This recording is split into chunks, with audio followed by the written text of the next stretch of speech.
అందరికీ నమస్కారం. మనం ఈరోజు వామ గురించి తెలుసుకుందాం. ఎక్కువగా పండగలు ఇలా వచ్చినప్పుడు పిండి వంటల్లో బాగా వాడతారు ఈ వాముని. ఈ చిన్నపిల్లలు కానీ పెద్దవాళ్ళు కానీ 5 గ్రాములు కనుక నమిలి మింగి వేడి నీళ్ళు తీసుకున్నట్లయితే కడుపులో నొప్పిని తగ్గిస్తుంది, అజీర్ణ సమస్యను దూరం చేస్తుంది, మంచిగా తిన్నది జీర్ణమయ్యేలాగా చేస్తుంది.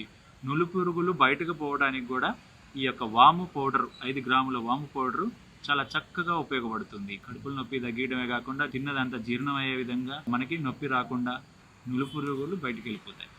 అదేవిధంగా మన ఈ వాముని మన వాళ్ళు దేనికి బాగా ఉపయోగపెట్టుకునే వాళ్ళంటే మూత్రాశయంలో వచ్చే సమస్య కానీ, మూత్రాశయ సమస్యలు కానీ, గర్భాశయ సంబంధించినటువంటి సమస్యలు కానీ రాకుండా ఉండటానికి కూడా ఈ వాముని వాడుకునేవారు.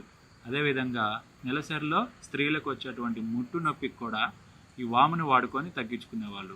ఏ విధంగా వాడేవాళ్ళు ఆ సమయంలో అంటే నెలసరి వచ్చే ముందు 10 రోజుల ముందు నుంచి ఈ వాముని ఒక 5 గ్రాముల వాముని రెగ్యులర్గా తీసుకున్నట్లయితే ఆ నెలసరిలో వచ్చేటువంటి నొప్పి నుంచి బయటపడిపోవచ్చు.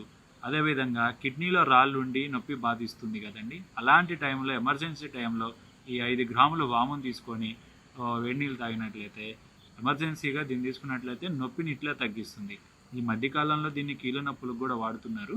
ఇది మాత్రం ఈ వాము మోతాదు 5 గ్రాములేనండి తీసుకోవాల్సింది. గర్భంతో ఉన్నటువంటి స్త్రీలు దీన్ని వాడరాదు. ఫిట్స్ లాంటి సమస్యలు, మూర్ఛ రోగం ఉన్న వాళ్ళు కూడా దీన్ని తీసుకోకుండా ఉండటమే మంచిదండి. ఇది ఈ యొక్క వాము గురించి ఇంత వివరణ మీకు ఇవ్వడం జరుగుతుంది. కావున దీని ఉపయోగాలు తెలుసుకొని దీన్ని వాడుకుంటారని ఆశిస్తూ నమస్కారం.